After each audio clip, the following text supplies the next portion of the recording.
And we are live. Are we live? Yep. Good evening, everybody. Call to order. Say pledge of allegiance.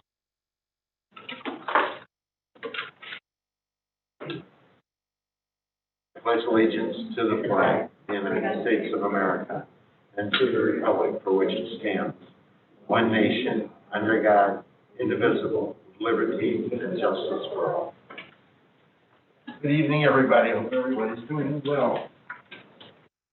Amy, can I have a roll call, please?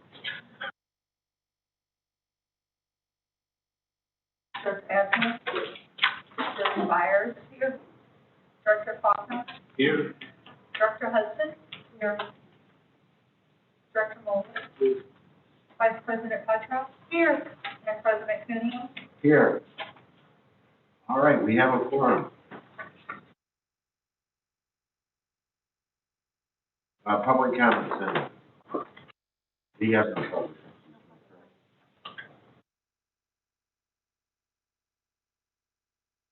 Would someone like to move for the approval of the agenda, please? All in favor? Aye. Aye. All opposed? Unanimous. Good. Equity framework, please. I gave our first report with Dr. Macklin and Dr. Bolger. They're going to update, a quick update on the equity framework and some of the adjustments that they had happened from the last time you reviewed it. And tonight we will be voting on adopting our equity plan. Dr. Bolger, Dr. Macklin. Good evening, Dr. Cuneo, Hmm? Vice President Latra, Dr. Keenan, and Board of Directors. My name is Molly Bolton. I'm the Executive Director of Teaching and Bolton. This evening I have Dr. Macklin, who is the Director of Equity with me. And we are so excited to present to you the final draft of the equity framework this evening. We did want to go through a few of the changes that we made based on feedback from the board as well as other stakeholder groups.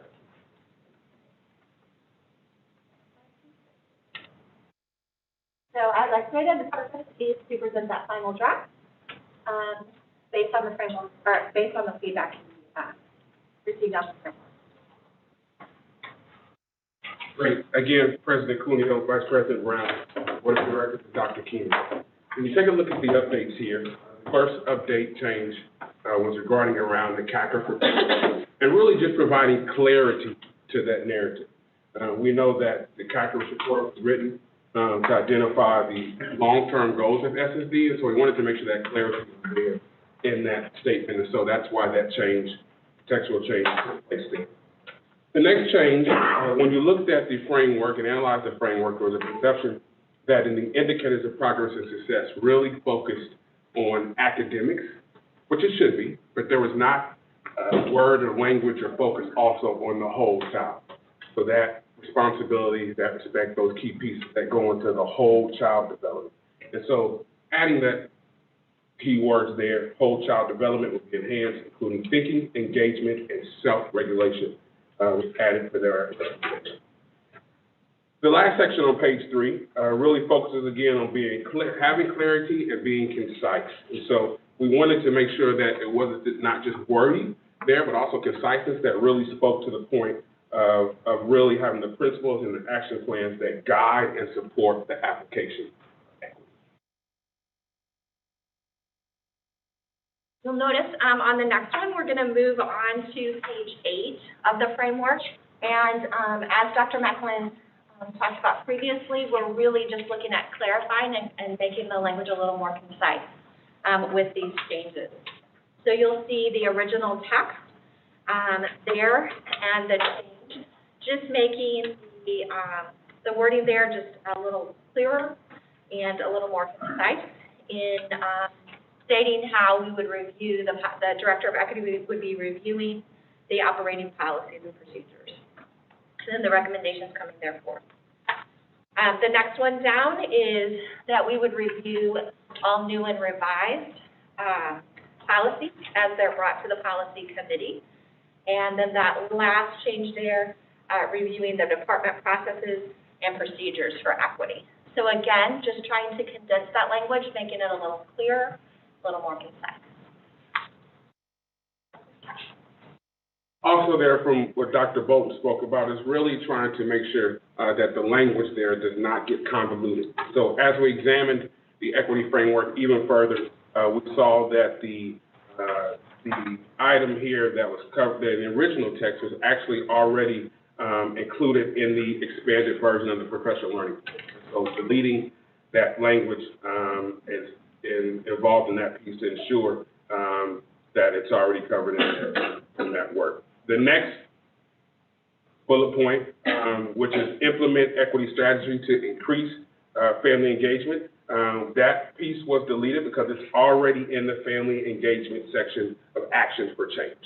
And so there was no need to state that twice. You will see here that the original text said implement. Again, I'm in this third section here on page 5. The original text said implement in both collective actions instead of implement, collaborate was the word that was used there to make sure that we have all involvement. And also the reason for that change is because that is already work that Human Resources and Family Engagement is already doing. And you will find that in the action plan there of inclusiveness.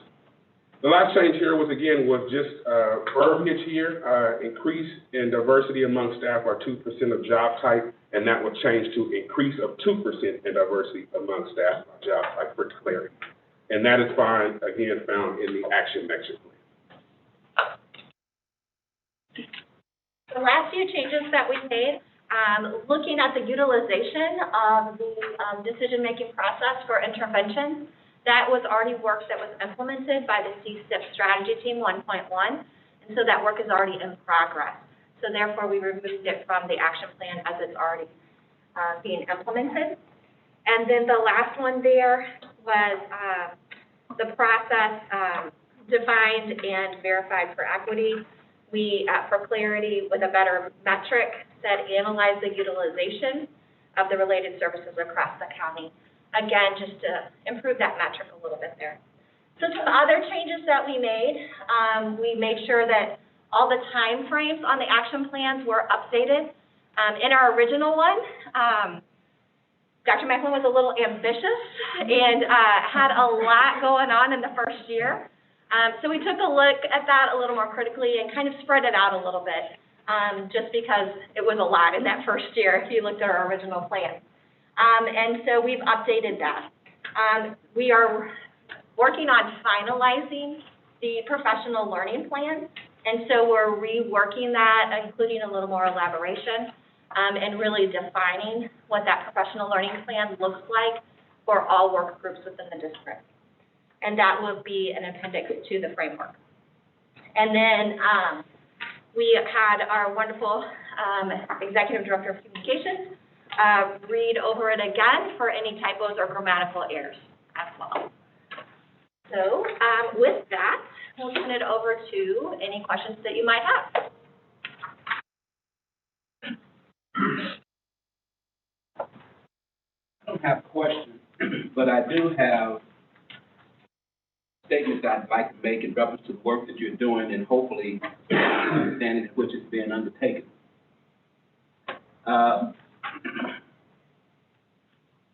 Two things come to mind that I'd like for us to be cognizant of. Dr. Keenan, you addressed through a letter after the hearing with Judge Floyd. What you saw was individuals who were torn between celebration and certain aspects of the agreement. The 14th Amendment was ratified July the 9th of 1868. And one of those tenements of that particular amendment talked about equal treatment and justice under the law. What you saw in that particular evening scene was people who've waited since 1868 for something to be symbolic enough to be considered something as equal treatment and justice. When I first came on board, one of the things that I mentioned it on several occasions, is how special do we want to be?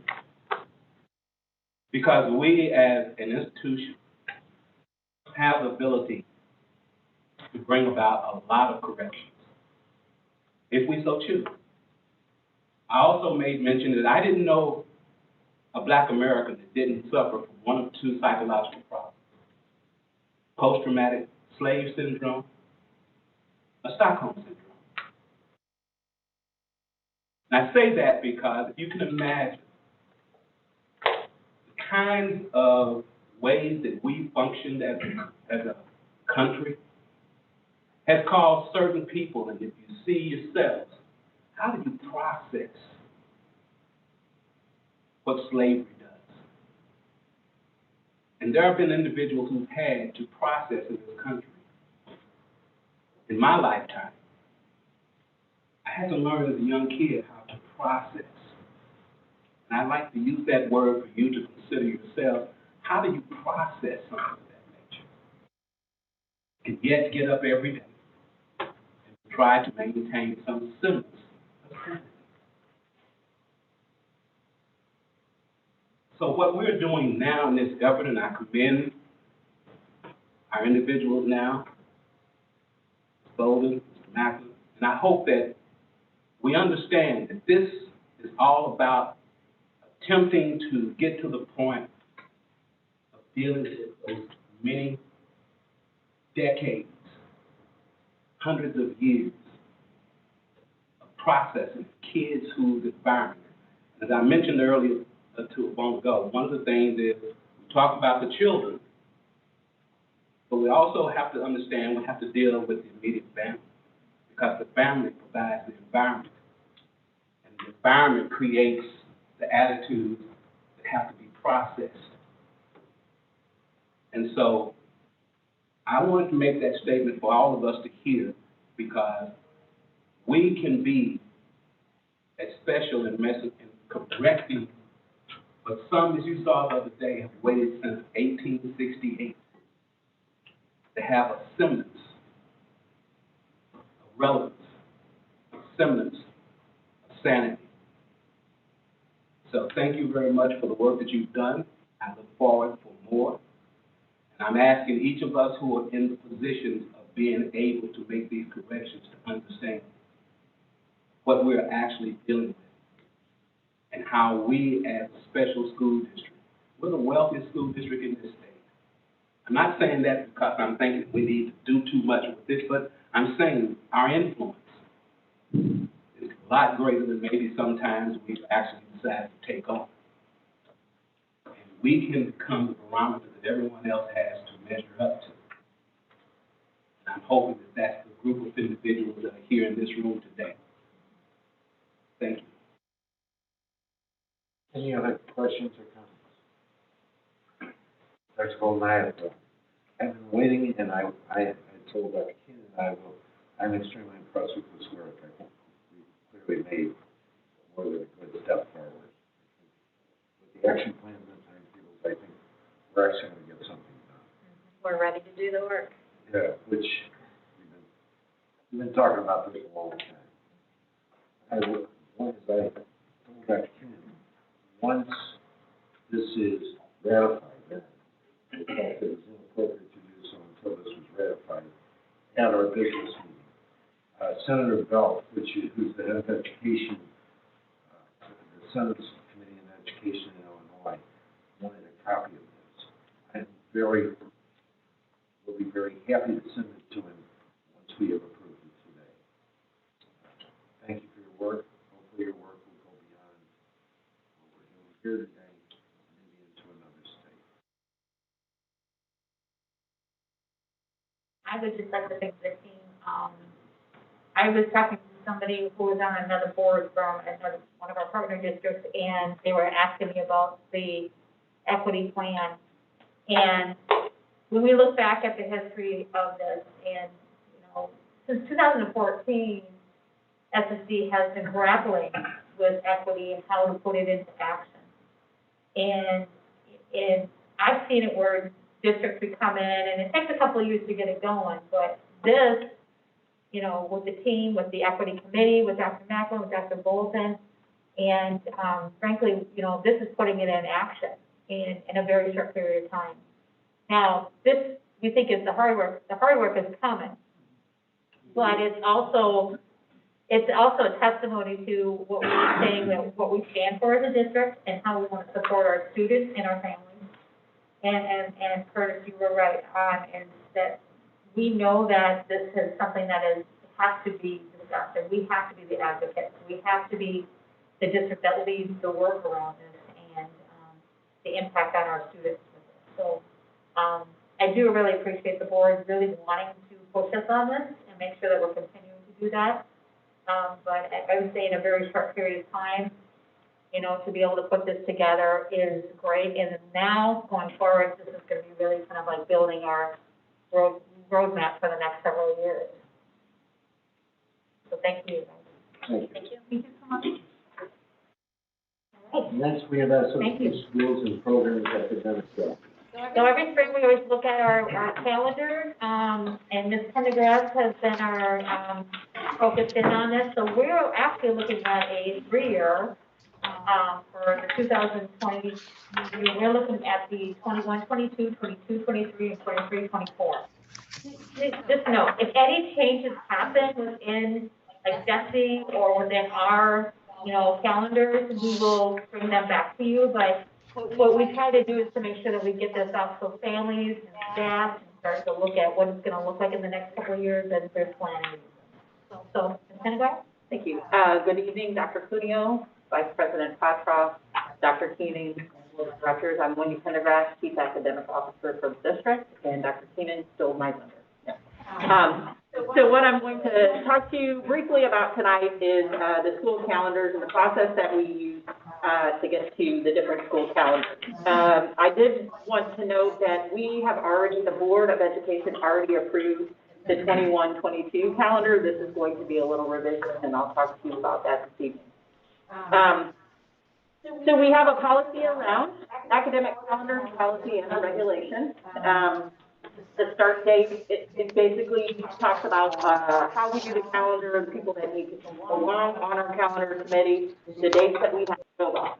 We as a district, actually do operate 2 calendars. One of the calendars is for our technical schools, the 5 SSD schools, our Bridges program and the vocational skills program. Our second calendar is for our court program, and that operates on a year-round schedule, and those locations are Lakeside and the Juvenile Detention Center. Next slide. In order for us to receive state aid, we have to produce a calendar that is no less than 1,044 hours of instruction and must plan to include 36 hours of makeup weather days or inclement days. It's not inclement days. Oh. 30 inclement weather days. There is no more number of school days that is applied through the school calendar. A school day now is clearly defined as the amount of time pupils are under the guidance of direction of teachers or the teaching process. So that was revised a short time ago. Is that due to COVID? Yes. One of the things that we always have to consider, and this was new and started last year, is that a school district cannot open its days earlier than 14 calendar days prior to the first Monday of September. The good thing is that kind of got, for the first time, it's very difficult operating calendar and partnering with 22 districts and trying to figure out what winter break looks like, what the holidays look like, what the spring break looks like. This is actually, the positive part of this is it's got our calendars a little bit more aligned because we all start basically on the same day of school. We also have to have an alternative method of instruction can be used for the hours. So those 36 hours that are referred to on the previous slide are actually hours that we are planning for when we can do virtual instruction or different instruction, as long as, again, we are engaged with students and they're attending some type of learning product, we can claim that attendance. It's not Limited to inclement weather, this can be power outages, water breaks, any type of thing where we might need to close the school. Next slide. So the process that we use is a team of us, including human resource, multiple teaching staff, union representation, as well as district leadership, met the beginning on February 23rd, and then thereafter, we created draft calendars that were then shared with our SSD schools, our technical schools, and we asked for feedback from all parties in the school. Professional development days throughout the school year was one thing that was requested, possibly one at the end of each quarter.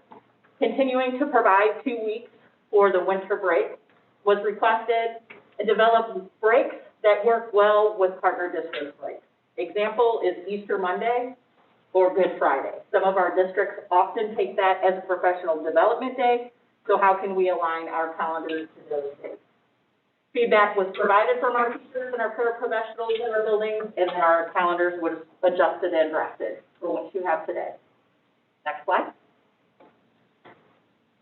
So as I said earlier, the 21-22 calendar is actually a revision. As listening to what the staff asked us to do, we had placed more professional development days.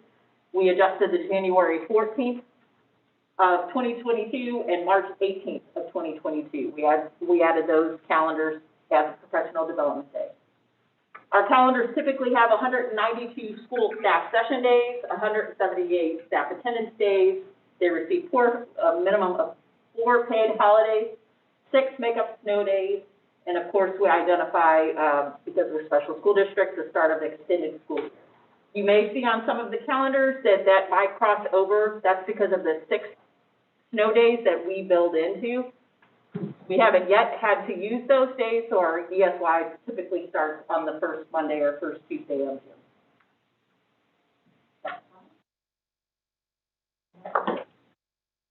I do want to share, we do receive and have received from the Deputy Commissioner an exemption for our court calendars, as for that state statute stating that you can't start before September, or the Monday before September. Our courts are year-round. Our first date for our court calendar starts in July. So the state of Missouri, Dr. Carrie Muncie did give us an exemption, so we could start those programs. Any questions? I have a couple, depending on what somebody else says. First off, the 192, that's a negotiable figure, right? Yes, sir. It's in our current contract. So that's- Yeah, it's in our current calendars right now, and that's, we have to abide by what's in our joint resolution, yeah. Second thing I had is on the academic calendar address, where it says, approved alternate method of instruction to be used for any hours of school is lost or canceled.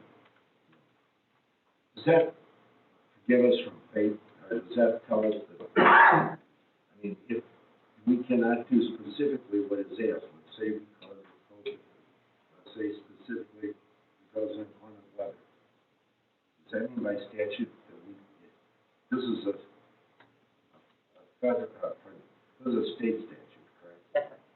Does that allow us out of faith then for that? That's a great question. I will have to find that out. I was just curious because when we get into the executive session, I won't mention names because it's the business section, we have a series of students and families that are suing over certain things that were not provided last year. And I'm just wondering, how does this? So that statute is for short-term closures not to exceed 36 hours. So that's a little bit different than when we're discussing what we needed to do and how we implemented when we were on extended school, extended closures. But this is actually say for short-term closure. I'm sorry, I didn't see 36 hours. I'm not counting. Yes, sir. Yes, so it wouldn't. And we have not yet had to implement those days.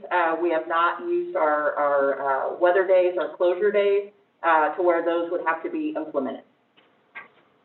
What if we had an outbreak of a contagious disease?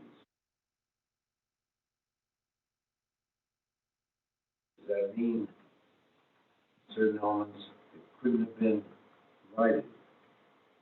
Well, I think We would not be responsible for it. we provide the services to the best of our ability.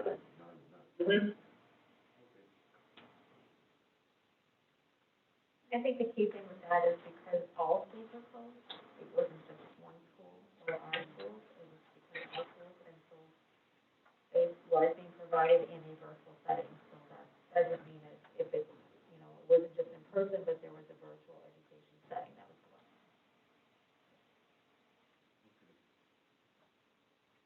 I would like, if you wouldn't mind though, I would like you to check on that. Yes, sir. Thank you. Any other questions? Thank you. Would someone like to make a motion for the approval of consensual items? All in favor? Aye. All opposed? Motion carries. All right, action items.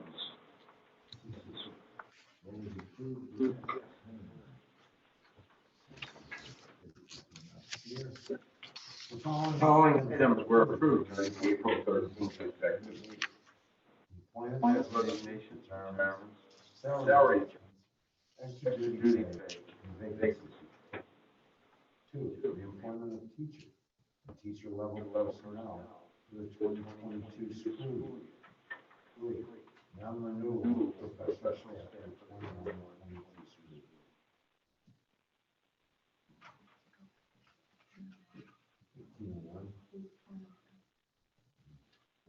Oh, yeah. I need to make a motion to approve proposed meeting of Board of Education.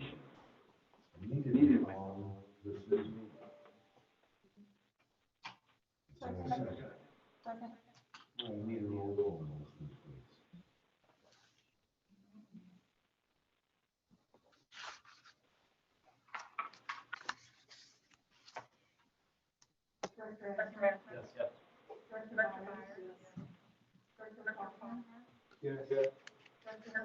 Yes.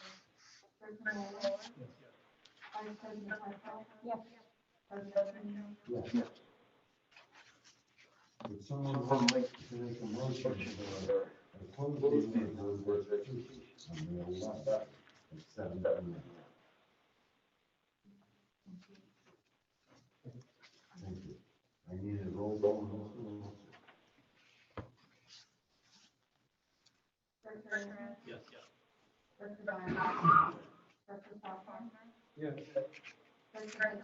Yes.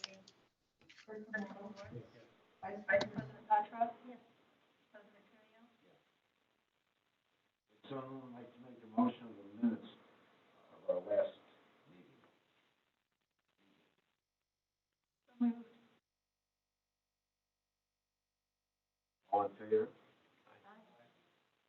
Board communications, would anyone like to add it?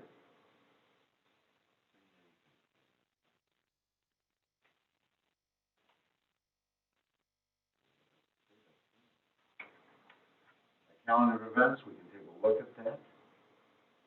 We have a policy meeting at 1:30.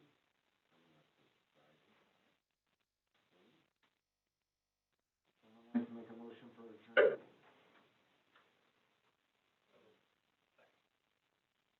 All in favor? All opposed?